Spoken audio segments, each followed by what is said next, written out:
maglalagay lang ako ng ng cream sa aking mukha at wala akong lalagay ng iba. Ilagay na natin ang cream. Panulagan ng cream na tamalagay sa mukha ko. Hindi pa po. O diba? Yan lang. Ayan, ayun. Hindi yan na ano ba to? Na-rebond. So, ganyan lang ang gagawin. May press ko lang siya. O, diba? Ganyan. Very easy. Flex mo lang ang aking kilikili na maputi. Diba? O, diba? Ganun!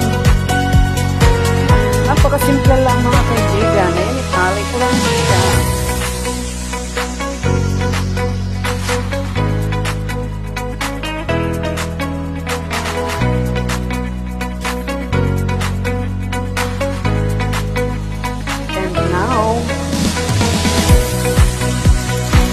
The final touch.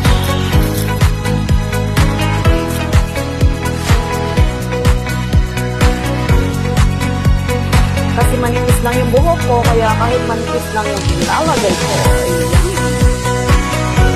Mamaya ko na ilagay sa aking